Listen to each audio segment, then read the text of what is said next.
Hey guys, April here, and finally part 3 of how to build your own programming for paddle sports events. I'm going to try to make this incredibly simple. There are a ton of different ways to go about building your programming, but it doesn't have to be rocket science. Whether you're just looking to get through your next race or you're looking for better understanding of how to build your own training program, I'm really hoping that this short tutorial is going to help out.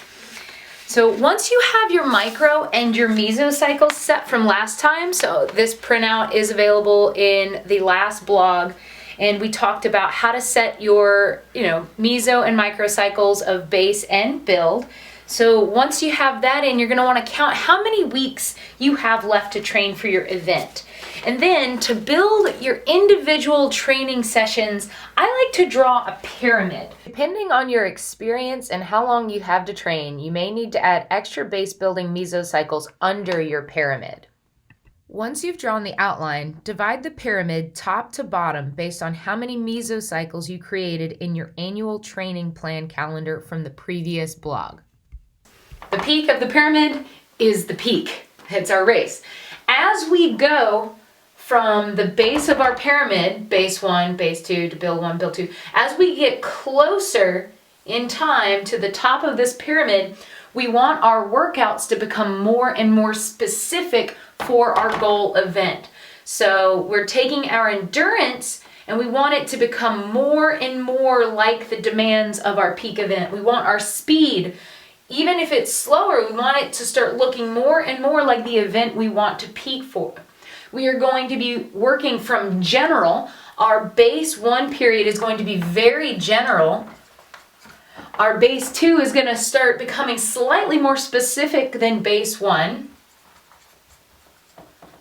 And then in build 1, these workouts, our general endurance and our general speed are going to start looking more similar. Our workouts actually, our endurance workout and our speed workout start metabolically resembling one another. Our interval time periods start getting closer and closer to one another. They're funneling up, they're becoming more similar, and it's becoming more specific and still somewhat general.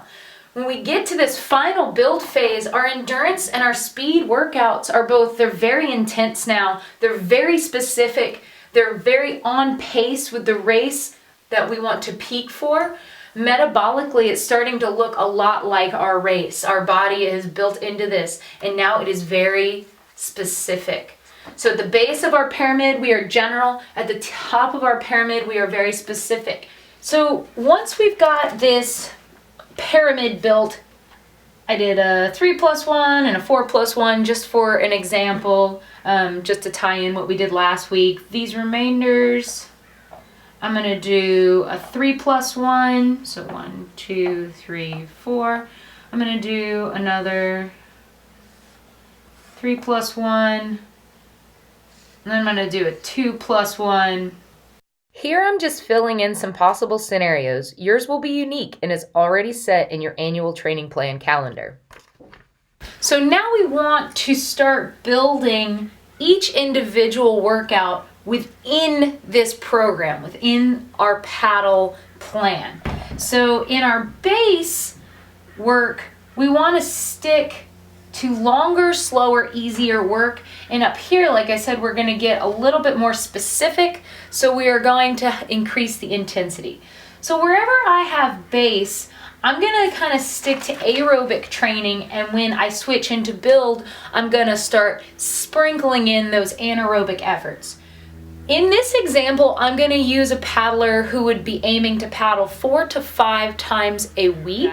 We're going to try to hit 5 key modalities of training. So if you're not already subscribed to my newsletter, I'm going to send this out immediately, the 5 modalities, to everybody subscribed to my newsletter. So you have this cheat sheet while I'm talking about this, how to build the programming. If you don't already have that, you're going to have to put in your email to my newsletter subscription, and it's going to send that to you immediately. If you don't want to say subscribe to my newsletter, that's fine. No hard feelings. So the 5 training modalities are anaerobic power, anaerobic capacity, aerobic power, aerobic capacity, and alactic sprinting ability. And why we use those things and kind of what they are is all in that cheat sheet. So during your base phase, you're going to be using almost exclusively aerobic power and aerobic capacity, with once a week you're going to sprinkle in some alactic efforts. So let's just say, for example, you're going to do your first 5-kilometer race. In base 1, you're going to do some general speed. Maybe you'll go out for a 5K paddle, and during your 5K paddle, you'll warm up for 1 kilometer, you'll cool down for 1 kilometer, and then you'll paddle for 3 kilometers, and on every half a kilometer, you start every half a kilometer with a 15-second all-out alactic sprint. That would be general speed, or like a fartlek style workout. Google that. But you're just gonna quick for 15-30 seconds, nothing taxing on your anaerobic system. You're going to do just speed play, speed work, very general, no goal really other than to neurologically wake up those muscles and feel fast and zippy. On the endurance side of things, you're just gonna cruise. When I say cruise, I do mean structured cruising. For each week, for each microcycle in your base work, you should try to do 2 aerobic power and 2 aerobic capacity workouts each week. So refer to the 5 training modalities cheat sheet. Your aerobic power workouts are going to have intervals that range anywhere from 2 to 5 minutes and a 1-to-1 work to rest ratio. Your aerobic capacity workouts are going to have intervals that range from 8 to 20 minutes. Those are going to build that steady state endurance, and they're going to help build focus. The aerobic power, on the other hand, are broken down shorter so that you can apply more power, but then the work to rest is even and the intervals are shorter so that you keep that heart rate still in that aerobic zone while still yielding the muscular benefits. So again, I would aim for 2 aerobic power and 2 aerobic capacity each week.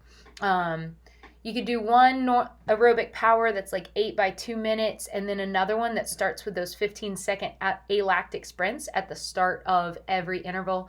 Your aerobic capacity work could be a long, slow distance that you broke into 20-minute pieces.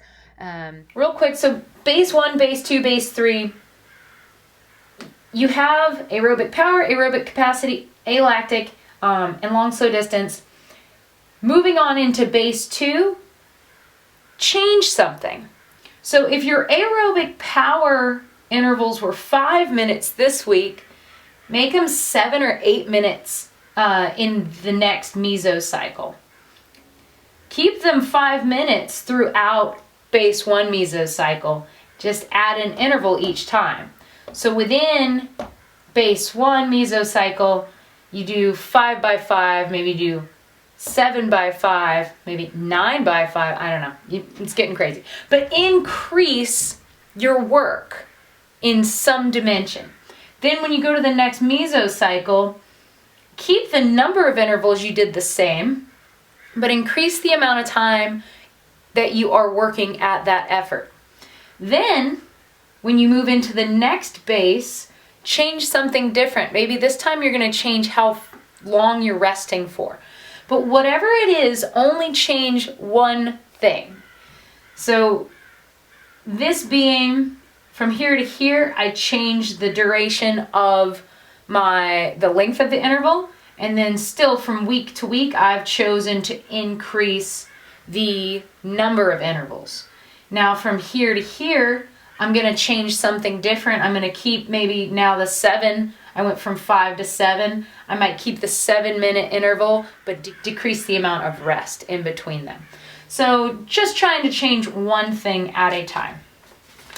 So once you can comfortably go your goal distance, we're just going to start doing that faster. So as I move into this top half of the pyramid, I'm going to keep 1 aerobic power and 1 aerobic capacity each week.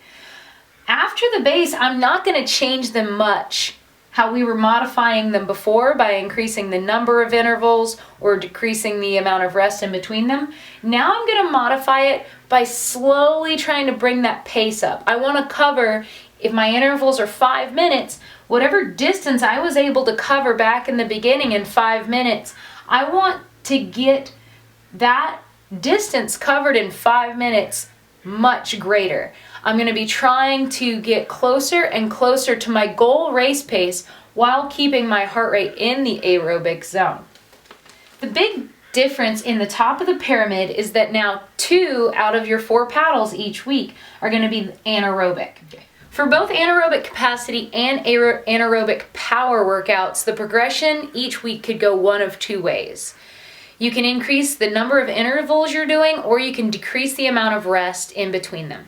I would recommend only sticking to changing one of these factors in each mesocycle, just like we did with the aerobic work. As you near your peak, your intense anaerobic intervals are going to get longer, and your long aerobic intervals are going to get more intense. Always maintain at least 1 aerobic recovery session each week, and always include at least 1 Alactic sprint piece. That can easily be paired with any of the other 4 modalities, but it goes best with your aerobic effort. At this point, you have the 5 modalities cheat sheet. You have everything I've regurgitated in this video, and you're probably asking yourself, well, how many intervals do I do for an aerobic power workout, or an aerobic capacity workout, or an anaerobic capacity or power workout as well? And the truth here is that that's going to depend on your level as an athlete, as well as your goal race distance. I would aim to, at like that base of the pyramid, so the pyramid, how you build up before you are on the top pointy part, try to get to where you're hitting your work, the total time of your intervals in the aerobic power and capacities are equal to at least 3/4 of your anticipated race time. I know that's a really general kind of metric, but it's a really good starting point. Likewise, once you start doing those anaerobic workouts, you're gonna not need as much in that department. So I would just start out at a level. So if you're doing 1 minute anaerobic power intervals, try to do 5. If you can hold the pace through all 5, do more. If by interval 5 you're absolutely falling apart, that's a really good indication that you need to go ahead and back off. Okay, so this is not an all-inclusive, exhaustive list of how to build a program, but I hope it is simplified in a way that you can understand and at least build your plan. If you don't want to do it yourself, then head over to my new side project, Paddle Ninja, and sign up for a pre-built plan there.